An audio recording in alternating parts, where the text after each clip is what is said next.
My name is Amy, and I'm 28 years old. To my family, I'm just the disappointment who cleans toilets at some tech company, while my brilliant sister Natalie climbs the corporate ladder. For years, I've smiled through her mockery of my pathetic job at every family gathering. Little did she know I was actually signing her paychecks. Tomorrow is her wedding day, and she's about to discover that her janitor sister secretly owns the $40 million company she works for. If you're watching this from a workplace where you feel underestimated, drop your location in the comments and hit subscribe. Trust me, you'll want to see how I turned the tables on my sister who thought success only looks one way. Growing up in a modest three-bedroom house in the suburbs of Seattle, my sister Natalie and I shared more than just our parents and our last name. We shared a childhood marked by constant comparison, though the scales always seemed to tip in her favor. From the very beginning, our parents had a clear image of what success looked like, and Natalie fit that image perfectly. Natalie was 3 years older than me, and in our parents' eyes, she could do no wrong. She brought home report cards decorated with straight. As while I struggled with subjects that didn't capture my imagination, math and science came naturally to me, but literature and history required a kind of memorization that my mind rebelled against. My parents never failed to point out how Natalie had aced all her subjects at my age. "Why can't you focus like your sister?" became my father's favorite question during our nightly homework sessions. Mom would always add Natalie never needed anyone to check her homework. They didn't understand that my mind worked differently. I wasn't distracted, I was thinking of better ways to solve problems, ways that didn't fit neatly into the standardized education system. Socially, the differences were just as stark. Natalie was the girl everyone wanted to be friends with. She was invited to every birthday party, chosen first for every team, and crowned prom queen in her senior year. I, on the other hand, had a small circle of friends who, like me, preferred building computers and coding games to gossiping about boys and shopping for clothes. "You should try harder to make friends," Mom would suggest whenever she saw me reading alone on weekends. "Look at Natalie, she's out with her friends again. That's how you build connections for the future." What my parents failed to see was that while Natalie excelled at playing by the rules, I was more interested in changing them altogether. Where she saw a math problem to be solved using the formula the teacher provided, I saw an opportunity to develop a new approach. Where she followed instructions to the letter in our school science projects, I questioned whether there might be a more efficient method. One memory stands out as particularly painful. When I was 12 and Natalie was 15, our school held its annual science fair. Natalie created a perfectly executed volcano that erupted on command, the same project hundreds of students had done before her, but with immaculate presentation. I spent weeks designing and building a rudimentary automated plant watering system that monitored soil moisture levels and dispensed water accordingly. The judges gave Natalie first place for her excellent execution of scientific principles. My project received an honorable mention for creative thinking, but was criticized for being unnecessarily complex. That night, our house was filled with celebration for Natalie's victory. My parents invited family friends over and displayed her blue ribbon prominently on the mantel. My certificate was tucked into a drawer. "That's my girl, Dad," said his arm around Natalie's shoulders. "Always going for the win." Mom added, "Amy, maybe next year you should ask Natalie for help. Keep it simple, honey. Sometimes you overthink things." That night I cried in my bedroom, not because I lost, but because no one, not even my parents, seemed to understand what I was trying to accomplish. I wasn't trying to recreate something that had been done thousands of times. I was trying to innovate. Natalie came into my room later that evening. I thought maybe she would offer some comfort, but instead she said, "You know, Amy, not everyone can be good at everything. I'm good at school and being social. Maybe you could try finding something you're actually good at instead of trying to compete with me." Her words stung, but they also lit a fire in me. I promised myself that one day I would show everyone that my way of thinking wasn't wrong, it was just ahead of its time. As we entered our teen years, the gap between us only widened. Natalie joined every club and sports team that would boost her college applications. I spent my time in the computer lab teaching myself programming languages and designing software that the school's IT teacher couldn't even understand.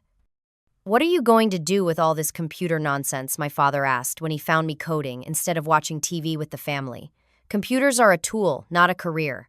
Natalie's got the right idea, she's focusing on business. That's where the real opportunities are. What he didn't realize was that I was laying the groundwork for my future, one line of code at a time. When Natalie was appointed student body president, our parents threw her a party. When I developed my first functional app at 16, they nodded politely and asked if it would help me get into a good college. By the time high school graduation came around, our paths were clearly diverging. Natalie had been accepted to Stanford with a partial scholarship, ready to pursue her business degree. I had decent grades, but hadn't applied to any prestigious universities. The look of disappointment on my parents' faces when I announced I would be taking classes at the local community college while working part-time was something I'll never forget. "We just want what's best for you," Mom said, concern etched across her face. "We don't want you to waste your potential." Little did they know I wasn't wasting anything. I was about to embark on a journey that would redefine what success meant, at least for me, and one day for them too. After high school, Natalie's path continued exactly as everyone expected, straight up the ladder of conventional success. She thrived at Stanford, joining the right sorority, making connections with the children of tech executives and venture capitalists. Her Instagram was a carefully curated showcase of her perfect college experience, studying at picturesque campus spots, attending networking events with influential alumni, and spring break trips to Cancun with her equally ambitious friends. Meanwhile, I took a different route. I enrolled in community college, focusing only on classes that would help me develop my technical skills. Advanced programming systems, architecture, data structures, I absorbed everything like a sponge. But to fund my education and my growing interest in developing my own software, I worked a patchwork of jobs that my family viewed as menial. For 2 years, I worked morning shifts at a local coffee shop, afternoon hours at the college IT help desk, and weekend gigs doing tech support for small businesses. Every extra dollar went toward building my first serious server setup in my tiny apartment's closet. I slept on a futon and ate ramen noodles while investing in high-end processors and development tools. Family gatherings became exercises in endurance. Thanksgiving during Natalie's junior year was particularly painful. She had just secured a prestigious internship at Goldman Sachs for the following summer, and it was all anyone could talk about. "My advisor said they rarely take juniors," Natalie announced as she passed the mashed potatoes. "He said they must have seen something special in me." "That's because you've always had that special drive," Mom beamed, squeezing Natalie's hand. Dad raised his glass. "To Natalie Stanford, undergrad, Goldman Sachs intern, and future CEO of something big." Everyone cheered while I quietly pushed food around my plate. When the attention eventually turned to me, as it always did after exhausting the topic of Natalie's achievements, the questions felt like tiny daggers. "So, Amy, are you still at the community college?" asked Uncle Paul. "Yes, I'm focusing on computer science courses," I replied. "And you're still working at that coffee shop," Aunt Linda added with a hint of pity in her voice. Before I could answer, Natalie jumped in. "Amy makes a mean latte, though. That's something, right?" She laughed, and others joined in. "I'm actually developing a data management system in my spare time," I said, trying to steer the conversation toward my passion. "Oh, that's nice," Mom said with a dismissive smile before turning back to Natalie. "Tell everyone about that networking event you attended with the CEO of Netflix." These interactions became our normal. Natalie would shine, I would be dismissed, and the cycle would repeat at the next family gathering. Christmas, Easter, 4th of July, each holiday brought a new achievement for Natalie to showcase, and a new opportunity for my life choices to be questioned. By the time Natalie graduated with honors from Stanford, I had completed my associate's degree and was working as a tech support specialist at a local firm. It was a legitimate IT position, but to my family, it might as well have been janitorial work compared to Natalie's first job as a junior analyst at a respected consulting firm in San Francisco. "Starting salary is $80,000, she announced at her graduation dinner, plus potential for a $10,000 bonus in the first year if I exceed expectations, which I plan to do, obviously. Dad ordered champagne for the table. Mom couldn't stop calling everyone we knew to share the news. I congratulated her sincerely despite our differences. I never hated Natalie. I just wished my family could see that we were running different races. What they didn't know was that while working my disappointing day job, I had been developing my software platform at night. I had created a revolutionary algorithm for data processing that could analyze information far more efficiently than anything currently on the market. I'd applied for a patent, secured a small business loan using my algorithm as collateral, and was in talks with angel investors who saw the potential in my work. But I kept all of this to myself. Years of dismissal had taught me that my family wouldn't understand or appreciate what I was building until it was too big to ignore. So I let them believe what they wanted about my mediocre career path. 2 years after Natalie's graduation, she had already been promoted twice and moved to a better-paying position at Novatech, a growing technology firm specializing in business management solutions. I remembered the Thanksgiving dinner when she announced her new job. Vice President of Client Relations at 25. Dad exclaimed, beaming with pride, "That has to be some kind of record." Natalie soaked in the praise. The CEO said, "I have an extraordinary understanding of what businesses need. I'll be overseeing a team of 15 people and managing our top 50 client relationships." Mom couldn't contain her excitement. "Our daughter, a vice president. What do you think of that, Amy?" What did I think? I thought it was interesting that Natalie had landed at Novatech, a once promising company that had been struggling with outdated technology and poor management for years. What I couldn't tell them was that I had been researching Novatech as a potential acquisition target. My company, Aurora Innovations, was growing faster than I had anticipated, and we were looking to expand. "That's great, Natalie," I said simply. "Novatech seems like a good company." It wasn't a lie, it would be a good company once I reorganized it. After dinner, while helping Mom with the dishes, I endured the usual lecture. "Amy, seeing Natalie doing so well should be an inspiration to you," she said gently. "You're smart, too. You could go back to school, get a proper degree. It's not too late to start a real career." I nodded and smiled, letting her words wash over me. Little did she know that while Natalie was celebrating her vice presidency, I was finalizing the paperwork to buy the company she worked for. The hardest part wasn't acquiring Novatech, it was deciding to keep my ownership secret. I used holding companies and intermediaries to obscure my identity as the true owner. On paper, Aurora Innovations was owned by a series of shells that ultimately led back to me, but no one at Novatech, including its executives, knew who really called the shots. I made this decision for 2 reasons. First, at 26, I knew I would face skepticism and resistance if employees discovered their new owner was a young woman without an Ivy League degree or traditional business background. Second, and perhaps more importantly, I wasn't ready for my family, especially Natalie, to know about my success. I wanted to understand the business from the ground up before revealing myself. So I did something unconventional. I applied for a job at my own company. Not as an executive or even as a programmer, but as a member of the janitorial staff. I reasoned that janitors have access to every part of the building but remain largely invisible to most employees. I could observe, learn, and make changes from behind the scenes while my trusted COO Thomas Harmon handled the day-to-day operations as the public face of the company. And that's how I ended up pushing a cleaning cart past my sister's corner office every evening, watching her bark orders at her team, while she remained completely unaware that the woman emptying her trash bin owned the entire building and signed her generous paychecks. My journey from community college student to secret tech mogul wasn't an overnight success story. It started in my tiny apartment with lines of code and a vision that kept me awake until 3 a.m. most nights. The data processing algorithm I developed was revolutionary, not just an improvement on existing technology, but a completely new approach that made data analysis 40% faster and 60% more accurate than industry standards. After securing my patent, I approached several tech companies with my innovation. Most executives couldn't understand what I had created, dismissing it as theoretical rather than practical. Their loss. Those rejections only strengthened my resolve to build something on my own terms. I secured my first round of funding from Dorothy Wagner, a retired tech executive who made her fortune in the 90s.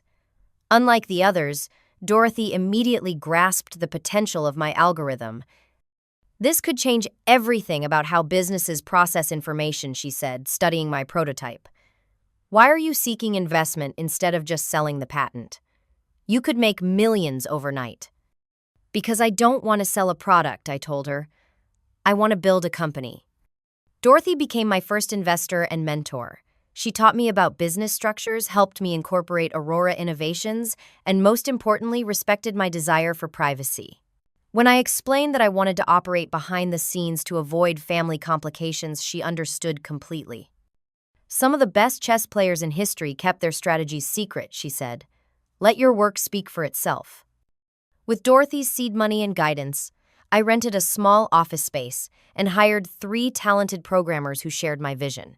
We worked 18-hour days developing our flagship product, a comprehensive data management system that could revolutionize how businesses handled information. Our first client was a medium-sized healthcare provider struggling with patient data management. Our system cut their processing time by half and reduced errors by 70%. They recommended us to other healthcare organizations, and suddenly, Aurora Innovations was growing faster than I could have imagined. By year 2, we had 27 employees and a portfolio of clients ranging from healthcare providers to financial institutions. I maintained my anonymity by working through Dorothy and Thomas Harmon, a brilliant operations specialist I hired to be the public face of Aurora. I attended meetings via secure video calls using voice modulation software and identifying myself only as AI, a double entendre, playing on both my initials and the artificial intelligence aspects of our technology. As we approached our 3rd year, I set my sights on expansion.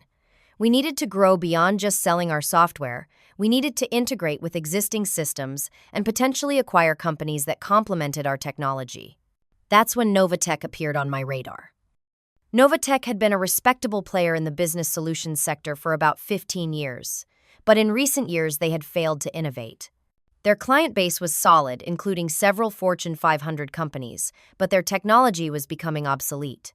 Their stock price had been declining steadily, making them an affordable acquisition target. What I didn't know when I began researching Novatech was that my sister had just accepted a position there. I discovered this during a routine background check on their executive team, which included a newly hired vice president of client relations, Natalie Anderson, my sister. For a moment, I considered abandoning the acquisition. The idea of becoming my sister's boss even secretly seemed complicated and potentially problematic. But from a business perspective, Novatech was the perfect acquisition. They had the client relationships we needed, and we had the innovative technology they lacked. It was too good an opportunity to pass up. The acquisition process took 4 months of careful negotiations. Through various holding companies and with Thomas as the public negotiator, Aurora Innovations purchased Novatech for $28 million a steal considering their client portfolio. We immediately began integrating our technology into their existing systems, dramatically improving their performance and slowly rebuilding their reputation in the industry.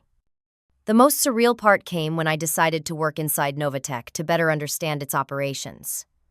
I created a new identity, Amy Martinez, a recent immigrant needing work, and applied for a janitorial position. With some strategic makeup, different hairstyle, and glasses, even my own sister wouldn't recognize me, especially since she barely looked at service staff anyway. My first day pushing a cleaning cart through the halls of my own company was both humbling and illuminating.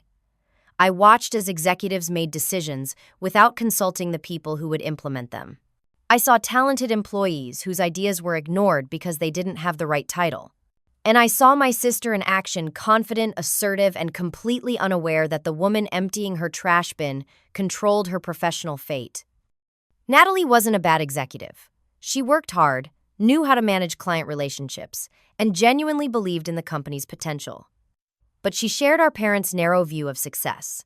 She judged people by their titles, their degrees, and their salaries. She was polite but dismissive to support staff, never bothering to learn names or show appreciation for their work. For 6 months, I worked nights as a janitor at Novatech while running Aurora Innovations during the day. The double life was exhausting but invaluable. I gathered insights that no consultant could provide, understanding the company culture from the bottom up. Every Friday, I met with Thomas to implement changes based on my observations. Everything from updating outdated equipment in the IT department to addressing the toxic management style in the sales division. Under our stewardship, Novatech began to flourish. We introduced our advanced data processing technology, streamlined operations, and fostered a more innovative culture. Within a year of the acquisition, the company's value had increased to $40 million, a 43% growth that made headlines in the tech industry. As Novatech prospered, so did Natalie's career. She was recognized for managing the client transition through the new technology implementation, though she had little understanding of the technology itself. She received substantial bonuses and was featured in a regional business magazine as a rising star in tech management. The irony wasn't lost on me. My sister was building her reputation on the success of my innovation, the same kind of thinking she and my parents had dismissed throughout our childhood. Every time she bragged about Novatech's growth at family gatherings, I had to bite my tongue to keep from revealing that her achievements were built on my foundation. What began as a business decision became increasingly personal, as I watched Natalie take credit for Novatech's transformation. She genuinely believed her leadership was driving the company's success, unaware that the strategic changes came from the mysterious owner she had never met. The final straw came during a company-wide meeting I observed from the back of the room dressed in my janitor's uniform. Natalie was presenting quarterly results to the staff. When I joined Novatech, I saw a company with potential that needed the right leadership, she announced confidently. The improvements we've made under my client relations strategy have transformed this organization. The numbers speak for themselves. Those weren't her improvements. They were mine. The data processing innovations, the streamlined workflows, the improved client management systems, all stemmed from my technology and my strategic vision. As I watched her bask in applause that should have been directed at our entire team, I made a decision. I had remained in the shadows long enough. It was time for Amy Anderson to step into the light. I just needed the right moment, a moment that would make the revelation impossible to ignore. That opportunity presented itself 2 weeks later when Natalie announced her engagement to James Porter, a marketing executive she met at a business conference. The wedding would be in 6 months, an elaborate affair designed to showcase the couple's success and connections. Little did Natalie know her wedding day would also be the day she discovered who really owned Novatech. As Natalie's wedding approached, her ego seemed to grow in proportion to her wedding budget. What had started as a reasonably sized celebration quickly ballooned into an extravagant affair at Seattle's most exclusive hotel with 300 guests and a price tag that would have funded a small startup. "We're inviting the CEO of Microsoft's cloud division," she announced during Sunday dinner at our parents' house. James met him at a conference last year. Having connections like that is priceless in this industry. Mom was practically glowing with pride. "My daughter networking with tech giants, I always knew you were destined for greatness." Dad nodded in agreement. "Those are the kinds of relationships that build careers." Smart thinking, Natalie. Then, almost as an afterthought, Mom turned to me. "Amy, have you given any more thought to taking some business classes? Maybe Natalie could help you get your foot in the door somewhere better than that cleaning job." "My job is fine, Mom," I replied, fighting to keep the irritation out of my voice. If they only knew that I'd just closed a deal to integrate my technology with 2 major healthcare systems, increasing Aurora's valuation to nearly $70 million. Natalie's bridal shower the following weekend was an exercise in restraint. Held at an upscale restaurant overlooking Puget Sound, the event featured champagne fountains, personalized gift bags for each guest, and a 5-course meal that cost more than my first computer. I sat quietly at a table with distant cousins and friends of our mother listening as Natalie regaled her close friends with stories of her corporate successes. Everything was going relatively smoothly until one of Natalie's college friends asked what I did for a living. Before I could answer, Natalie jumped in. "Amy works in facility management at Novatech." She gave me what she probably thought was a kind smile, but it dripped with condescension. "She means I'm a janitor," I clarified, watching Natalie wince at my bluntness. "Oh," the friend replied, clearly uncomfortable. "That's nice." "Amy has always been the practical one," Natalie added quickly. "Not everyone is built for corporate life. Some people prefer simpler jobs with less pressure." She lowered her voice, but not enough that I couldn't hear. "Between us, I think she has some anxiety issues. She never did well with competition or high expectations." My fingers tightened around my water glass. I had built a multi-million-dollar company from nothing. I had revolutionized data processing technology. I employed over 100 people, including Natalie. Yet here she was diagnosing my supposed shortcomings to explain why I wasn't as successful as her. Later, as guests mingled over dessert, Natalie pulled me aside. "Listen, I've been meaning to talk to you about the wedding." "What about it?" I asked. Well, people will be asking what you do, and I just think it might be easier if you're vague about your job. Maybe say you work in operations or something. It's not that I'm embarrassed, she added quickly, though her expression said otherwise, but this wedding is really important for my career. There will be a lot of influential people there. You want me to lie about being a janitor because it might embarrass you in front of your fancy friends? I clarified, unable to keep the edge from my voice. Don't be so sensitive, Natalie sighed. I'm just trying to help you. First impressions matter in this world. You never know who might be able to offer you a better opportunity. I almost laughed at the irony. The influential people at her wedding wouldn't be offering me a job I could buy and sell most of them twice over. I'll think about it, I replied, knowing that, in a few weeks, none of this would matter. As the wedding drew closer, Natalie's demands increased. She asked me to take 2 weeks off work to help with wedding preparations, scoffing when I expressed concern about requesting so much time off. It's not like you're missing important meetings, she said during a cake tasting. That's the advantage of your job, it's flexible. Nobody notices if the trash gets emptied a day late. Each dismissive comment added another brick to the wall of resolve I was building. The rational part of me knew I should be the bigger person, reveal my identity privately, explain my reasons for keeping my success secret. But the emotional part, the part that had endured years of belittlement, wanted something more dramatic, something Natalie couldn't minimize or explain away. 1 week before the wedding, Natalie called me in a panic. The florist had mixed up her order and she needed someone to go to the shop immediately to sort things out. I can't go. I have a meeting with our biggest client, she explained. Mom's getting her hair done and James is golfing with his groomsmen. You're the only one available. I have plans this afternoon, I replied truthfully. I was scheduled to review quarterly projections with Thomas. What plans, she scoffed. A mop emergency. That was it, the final push I needed. I'll take care of the flowers, I told her, my decision crystallizing. And I'll see you at the wedding. That afternoon, after resolving the flower situation, I met with Thomas and Dorothy to finalize my revelation plan.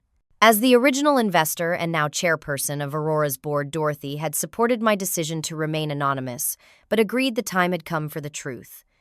We've prepared the company announcement, Thomas confirmed. As soon as you give the signal at the wedding, I'll release it to all employees and the press. Are you sure you want to do it this way? Dorothy asked, her expression concerned. It will certainly be effective, but it might permanently damage your relationship with your sister. I considered her words carefully. Our relationship is already damaged, I finally replied. Has been for years. At least this way, the truth will be undeniable. The night before the wedding, I barely slept. Part of me felt guilty about what I was about to do, wondering if I was being petty or vindictive. But another part, the part that remembered every dismissive comment, every condescending look, felt a growing sense of justice. For once, Natalie would have to acknowledge my success on my terms, not hers. I packed my maid of honor dress and a second outfit for later, a tailored navy blue suit I'd had made for important business meetings. Tomorrow would be the first time I wore it in public, the first time I stepped fully into my identity as the CEO of Aurora Innovations and owner of Novatech. As dawn broke on Natalie's wedding day, I felt strangely calm. Years of living in the shadow of my sister's conventional success were about to end. By tomorrow, everyone, my sister, my parents, all of Novatech would know exactly who I was. For better or worse, everything was about to change. Natalie's wedding day arrived with picture-perfect weather, sunny with a gentle breeze, exactly what you'd expect for the charmed life my sister seemed to lead. The ceremony was being held at Overlook Gardens, Seattle's most exclusive event venue, with floor-to-ceiling windows, offering breathtaking views of the city skyline and Mount Rainier in the distance. As maid of honor, I arrived early to help Natalie prepare. The bridal suite was a flurry of activity, makeup artists, hairstylists, photographers, and bridesmaids, all orbiting around Natalie, who sat regally in the center, like a planet commanding its own solar system. Amy, finally, she said when I entered, glancing at her diamond-encrusted watch. Can you check on the centerpieces? The coordinator said they've been delivered, but I want to make sure they match the sample exactly. No good morning, no thank you for being here, just another task to delegate. But I smiled and nodded, playing my part one last time. Throughout the morning, Natalie couldn't help but remind everyone of her importance. James and I are taking 3 weeks for our honeymoon, she informed the bridesmaids as they helped her into her designer gown. The CEO personally approved it even though it's our busiest quarter. He said I'm too valuable to say no to. I bit my lip to keep from correcting her. The CEO Thomas had approved her vacation because I had instructed him to do so. In fact, I had suggested the timing knowing she would be absent during the announcement of Aurora's new integrated management system, which would be unveiled while she was sipping cocktails in Bali. The ceremony itself was as lavish as expected. 10,000 roses in varying shades of white and blush adorned the aisle and altar. A string quartet played as 200 guests watched Natalie glide down the aisle toward James, who looked genuinely smitten with his bride. Despite everything, I felt a moment of happiness for my sister. Whatever happened next this moment, her walking toward the man she loved was genuine and precious.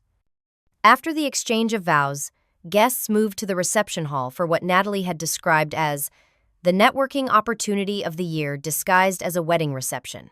Crystal chandeliers hung from the ceiling, casting a warm glow over tables decorated with elaborate floral arrangements and fine china. A 10-piece band played softly as waiters circulated with trays of champagne and gourmet hors d'oeuvres. I mingled quietly watching Natalie work the room. She introduced James to tech executives and venture capitalists, laughing at their jokes and subtly mentioning her recent achievements at Novatech. She was in her element, confident, charming, and completely unaware of what was coming. After dinner, it was time for speeches. James's best man went first, sharing anecdotes about their college days and James's instant attraction to Natalie when they met. Then it was my turn. I had prepared a safe, sisterly speech about childhood memories and wishing the couple happiness. That's what I delivered, raising my glass to toast my successful sister and her equally accomplished husband. Natalie beamed, clearly pleased with my adherence to the script of our lives, she the star, me the supporting character. After my speech, she took the microphone herself. "Thank you all for sharing our special day," she began, glass raised. "James and I are so blessed to be surrounded by such accomplished friends and colleagues. As many of you know, I recently led Novatech through its most successful quarter ever." She paused for appreciative murmurs.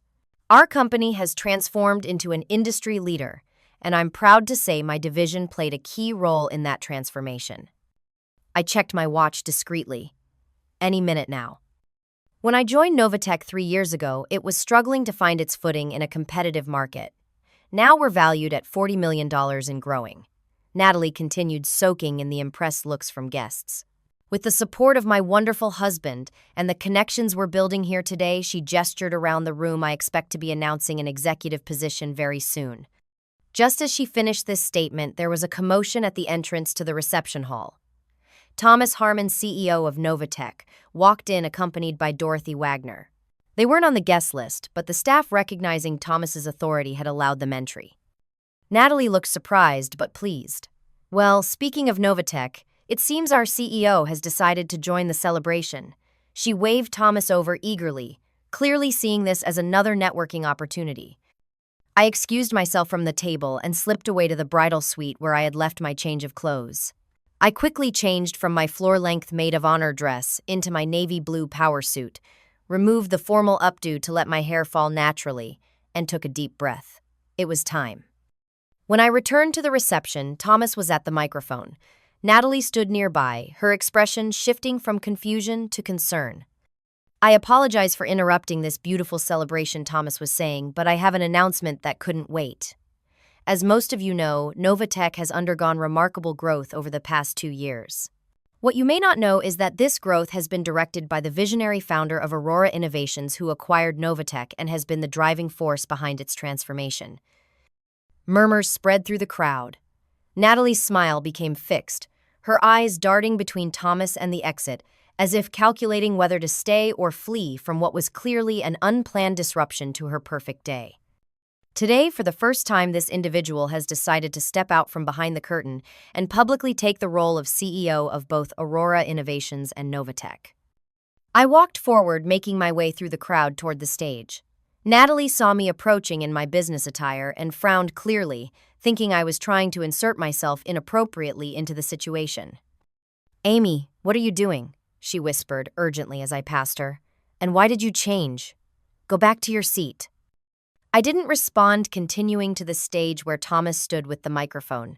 He smiled warmly as I joined him. Ladies and gentlemen, he announced, I am honored to introduce the true owner and new CEO of Aurora Innovations and Novatech, Amy Anderson. The room fell silent. I took the microphone, my heart pounding but my voice steady. Thank you, Thomas.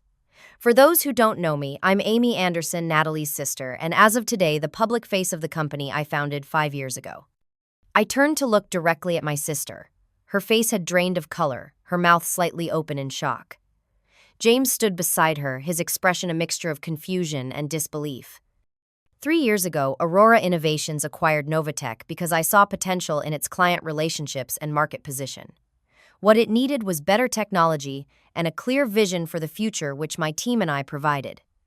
Gasps and whispers rippled through the crowd.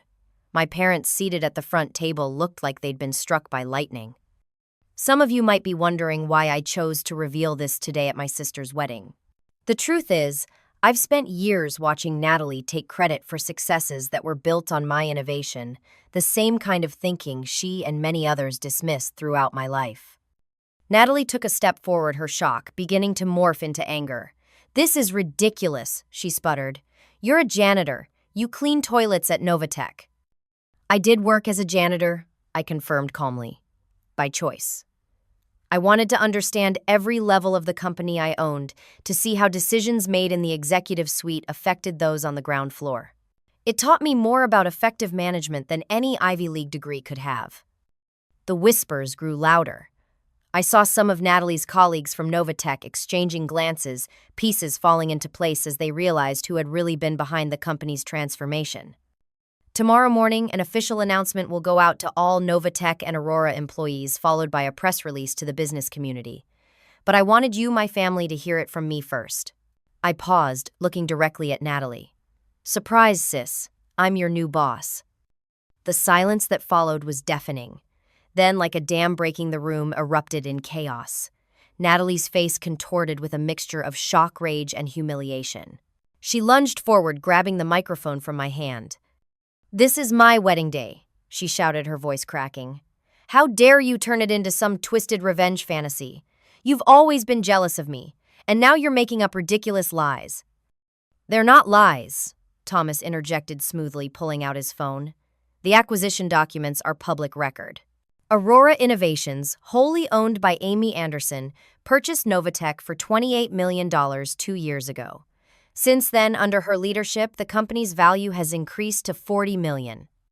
Natalie turned to James, desperate for support, but he looked as stunned as everyone else. "Did you know about this?" she demanded. He shook his head slowly. "I had no idea."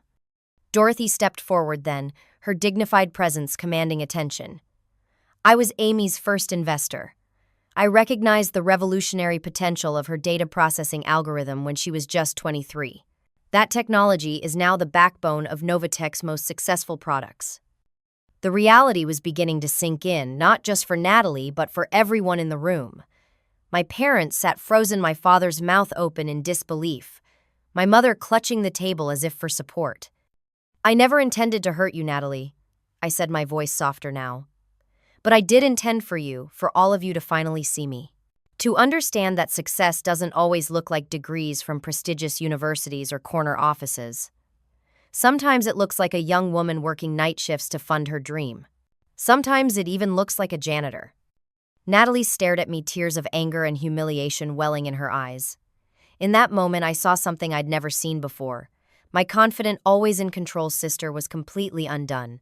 The carefully constructed image she'd built over years had cracked, revealing the insecurity beneath.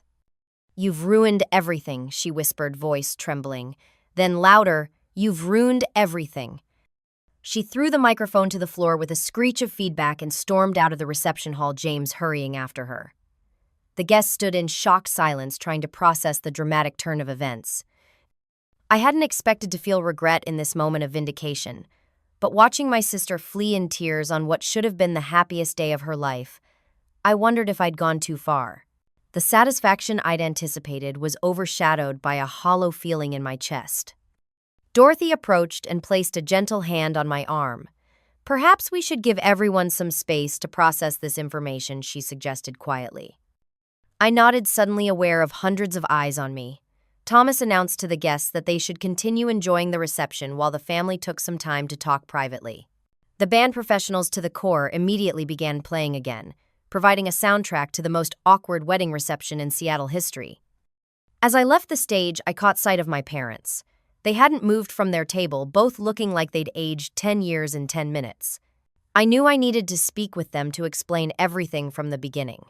But first I needed to find Natalie. It was time for a long overdue conversation between sisters. The elegant hallway outside the reception was eerily quiet compared to the buzz of whispers and music behind me. I found Natalie in a small sitting area, mascara streaking down her cheeks as James attempted to comfort her. When she saw me approaching, she stood up abruptly. "Have you not done enough?" she demanded, voice shaking. "Get out! Go back and enjoy your little power play." James looked between us uncertainly. "Maybe I should give you two some privacy." "No," Natalie grabbed his arm. "Stay. I want a witness to whatever new humiliation my sister has planned." I took a deep breath. The anger and hurt in Natalie's eyes made my carefully prepared explanations feel inadequate. "I'm sorry about the timing," I began, "but I'm not sorry about revealing the truth." "The truth?" Natalie laughed bitterly. "The truth is that you've been lying to everyone for years, playing some twisted game, watching me from the shadows, planning this ambush. What kind of person does that?" Her words stung because there was some truth in them. I had kept secrets, observed her unknowingly, and chosen a public moment for my revelation. "You're right that I could have handled this differently," I acknowledged. "But Natalie, you've been dismissing me our entire lives. Would you have believed me if I'd simply told you in private? Or would you have laughed it off as another one of Amy's fantasies?" Before she could respond, the door to the sitting area burst open. Our parents rushed in, looking bewildered and upset. "What on earth is going on?" Dad demanded. "Amy, is this some kind of joke?" Mom went straight to Natalie, putting an arm around her shoulders. "Your wedding day?" she murmured. "I'm so sorry, sweetheart." The familiar dynamic, Natalie receiving comfort while I faced questioning, was so predictable it almost made me laugh. "It's not a joke," I said firmly. "Everything I said in there is true. I founded Aurora Innovations 5 years ago. We acquired Novatech 2 years ago. I've been working as a janitor there to understand the company culture from the ground up." Dad shook his head. "But how? Where would you get the money to buy a company?" "I developed a data processing algorithm that revolutionized how businesses handle information," I explained. Dorothy Wagner, the older woman who was with Thomas, she believed in me when no one else did. She invested in my idea, helped me build a company around it. We started small, grew strategically, and eventually had enough capital to acquire Novatech. "But why all the secrecy?" Mom asked, finally addressing me directly. "Why pretend to be a janitor? Why not tell us about your success?" I looked at her incredulously. "Would you have believed me, any of you? You've spent my entire life comparing me to Natalie, making it clear that my way of doing things wasn't good enough. When have you ever taken what I say seriously?" The silence that followed was answer enough. Natalie wiped tears from her cheeks, smearing her makeup further.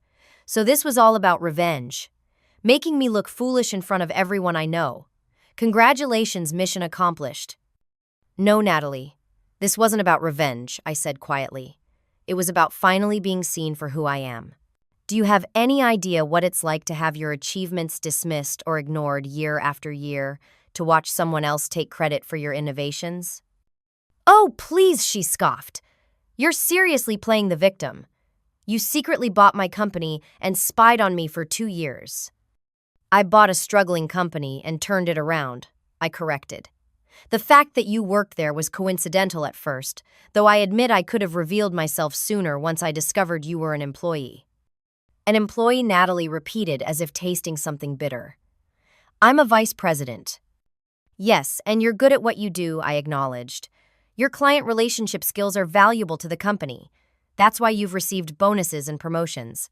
She stared at me, clearly caught off guard by the compliment. "If this isn't about humiliating me, then why reveal everything at my wedding? Why not wait until Monday and do it at the office?" It was a fair question, one I'd asked myself repeatedly over the past weeks. "Because I needed you to really hear me," I admitted. "In a business setting, You would have found ways to minimize what I was saying to fit it into your existing worldview. Here with our family present with no corporate politics to hide behind, I thought you might finally see me clearly. James, who had been silent until now, spoke up.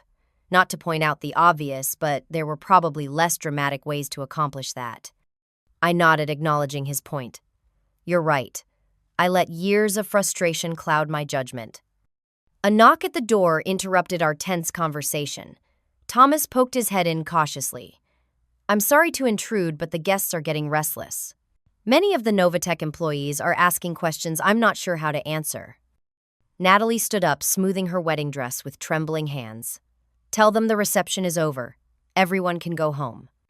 Natalie, no, James protested. It's our wedding day. We can still salvage this. Salvage what? She snapped. My professional reputation, my dignity. My sister just announced to everyone that I've been unknowingly working for her for 2 years. I stepped forward. Natalie, I can make a statement. Explain that the timing was my decision, my mistake. You don't have to end your reception. She looked at me with red-rimmed eyes. Now you want to help after dropping this bomb.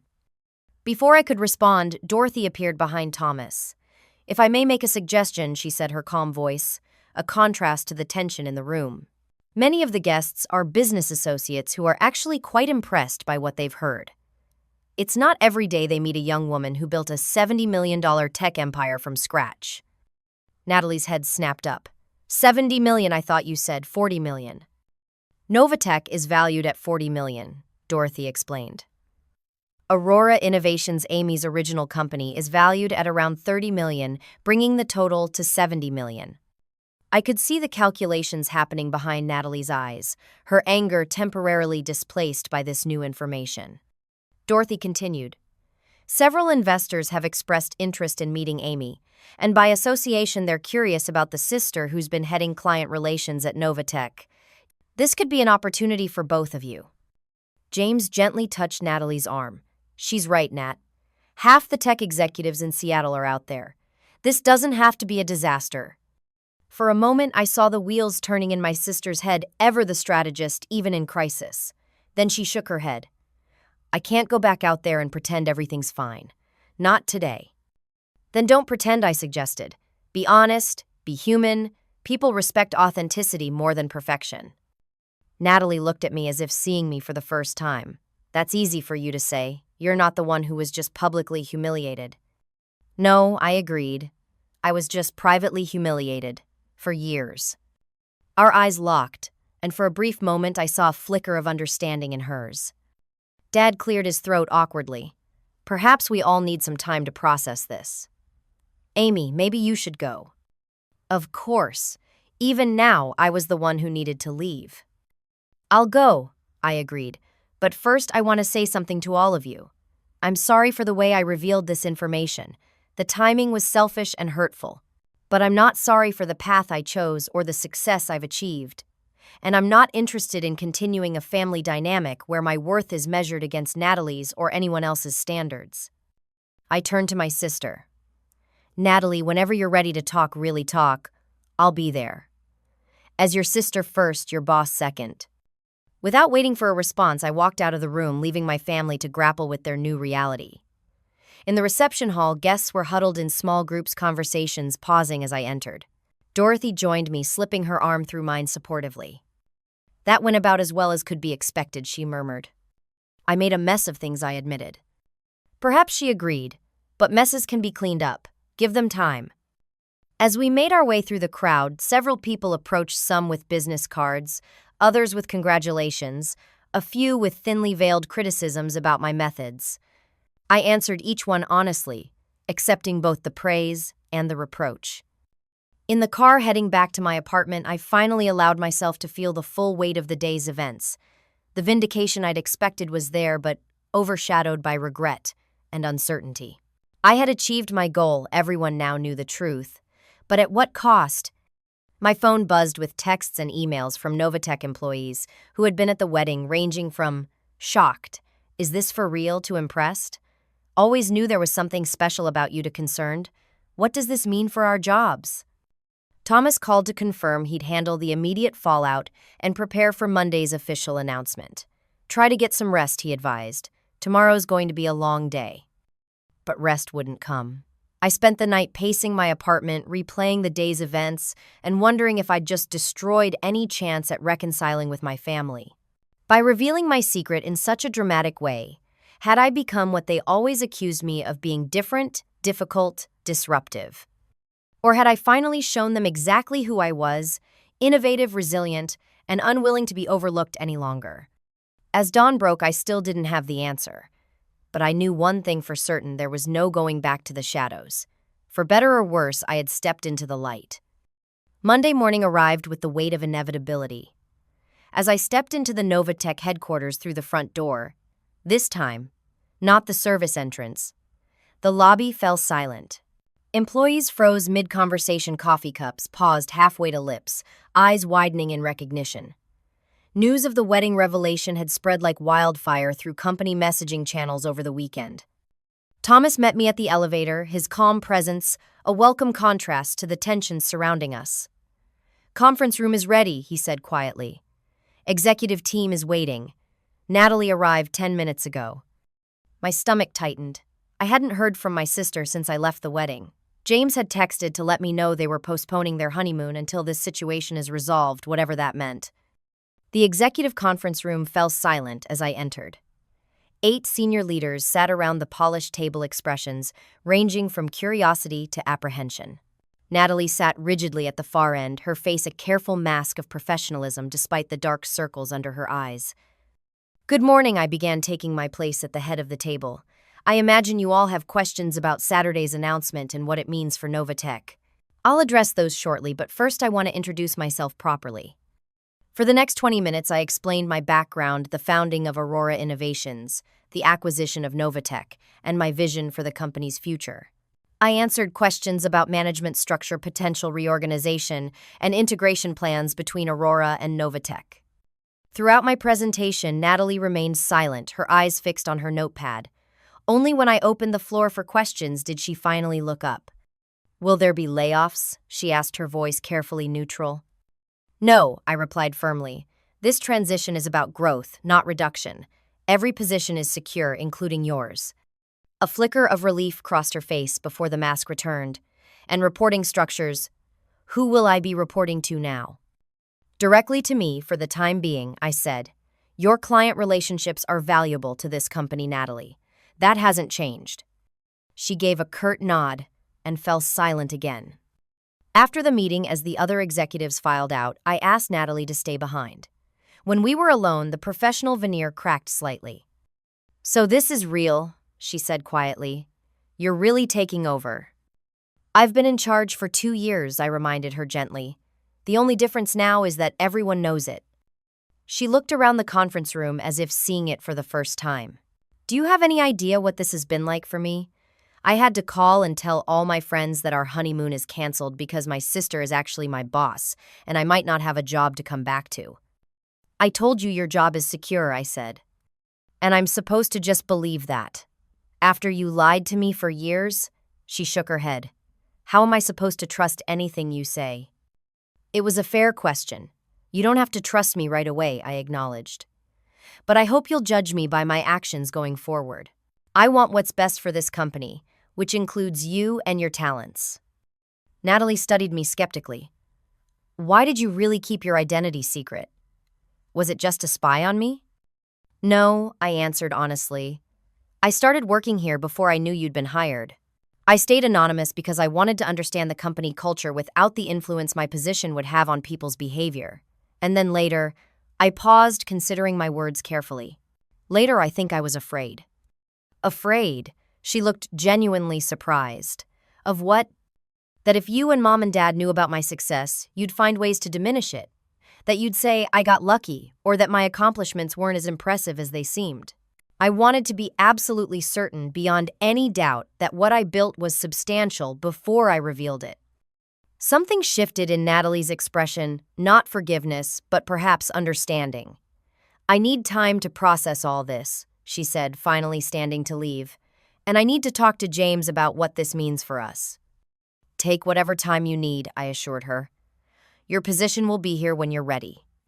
The next few weeks passed in a blur of announcements, press releases, and restructuring plans. The business world was fascinated by the story of the janitor turned CEO, and I found myself fielding interview requests from major tech publications. I declined most of them, focusing instead on stabilizing the company through the transition. My parents called once, a brief, awkward conversation in which they expressed both pride in my accomplishments and disappointment in my methods. "We always knew you were smart," Mom said tentatively, "but we never imagined anything like this." "That's part of the problem," I responded. "You never imagined I could succeed on my own terms." 3 weeks after the wedding, Natalie requested a meeting. She arrived at my office, formerly the CEO suite that Thomas had occupied, looking more composed than she had since the revelation. "I've been thinking," she began without preamble, "about everything that happened, about our history together." I gestured for her to continue. "I'm still angry about how you revealed yourself," she said. "It was humiliating, and it overshadowed what should have been the happiest day of my life." "I know," I acknowledged, "and I'm truly sorry for that." But she continued, "I've also been thinking about what you said about being dismissed and overlooked, and I realized something uncomfortable." She took a deep breath. "I've been doing to my team what our family did to you. Taking credit for their ideas, dismissing approaches that don't match my vision, never considering that innovation might come from unexpected places. I hadn't expected this level of self-awareness from my sister." "That's insightful," I said carefully. "Don't sound so surprised," she said with a hint of her old sharpness. "I can recognize my mistakes when they're pointed out dramatically enough." Despite everything, I smiled. "So where does this leave us professionally and personally?" "Professionally, I'd like to stay at Novatech," she said. "I'm good at what I do, and I think I can be better with some perspective adjustment. As for personally," she hesitated. "I don't know yet. James thinks we should try to rebuild our relationship. He says life's too short for family feuds." "James sounds like a wise man," I observed. "He has his moments," she agreed with the ghost of a smile. "He also suggested we invite you to dinner next week, a do-over of sorts." It was a small olive branch, but I recognized the effort it represented. I'd like that. 2 months after the wedding, our parents asked to visit the company. I gave them a tour of both the Novatech offices and Aurora's research and development facility. Watching my father's expression as he finally understood the complexity and importance of the technology I'd developed was a moment of vindication I'd been waiting for since childhood. "This is remarkable, Amy," he said, genuinely impressed, as he watched a demonstration of my data processing system. "I had no idea you were capable of creating something like this." "That's because you never asked," I replied without bitterness. It was simply the truth. My mother, ever practical, was more impressed by the company's valuation and client list. "All these major corporations use your technology?" she asked, scanning the partnerships displayed in the lobby. "They do," I confirmed, "and we're expanding into healthcare and financial services next quarter." She shook her head in wonder. "We should have listened to you more." It wasn't quite an apology, but from my mother it was close enough. The real breakthrough came 6 months later when Natalie and I collaborated on a new client management system that integrated her relationship-building expertise with my technological innovation. Working together revealed strengths in each of us that the other hadn't fully appreciated before. "You know," Natalie admitted as we finalized the presentation for the board, "I always thought your approach to problems was unnecessarily complicated. But now I see you weren't overcomplicating things, you were seeing solutions the rest of us couldn't imagine." "And I always thought your people skills were just superficial charm," I countered. "But watching you build client relationships has shown me there's real strategy and insight behind your approach." She smiled, a genuine smile, not the tight professional one she'd been using since the wedding. "We make a pretty good team when we're not trying to prove who's better." Maybe that's the lesson in all of this, I reflected. Success isn't a zero-sum game. Your achievements don't diminish mine, and mine don't threaten yours. Over the next year, Novatech and Aurora Innovations grew beyond even my optimistic projections. Our integrated approach, combining innovative technology with strong client relationships, positioned us as leaders in the industry. Natalie thrived in her expanded role as Chief Relationship Officer, while I focused on technological development and strategic vision. Our personal relationship healed more slowly than our professional one, but it did heal. Sunday dinners at our parents' house became less about comparison and more about collaboration. They still occasionally slipped into old patterns, but now I had the confidence to redirect the conversation gently but firmly.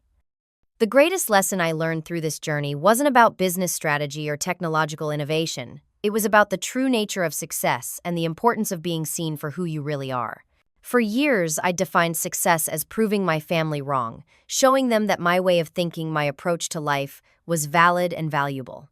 But that definition kept me tethered to their approval, still measuring myself against their standards even as I rejected them. True freedom came when I realized that success isn't about validation from others, even those who hurt you.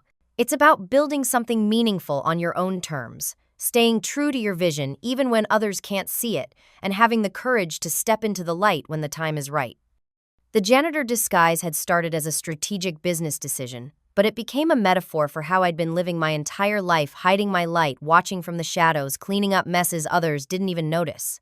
Revealing myself at Natalie's wedding wasn't my proudest moment, but it forced a reckoning that might never have happened otherwise.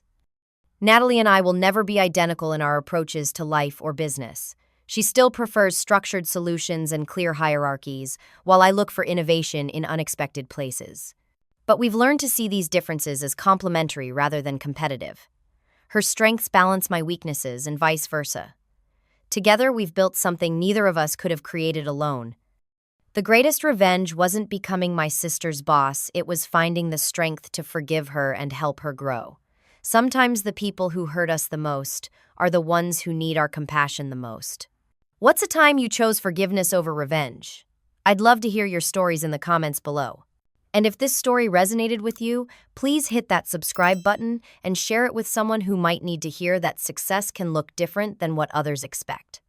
Thank you for listening to my journey. And remember, sometimes the most powerful thing you can do is simply be who you truly are, unapologetically and without hiding in the shadows.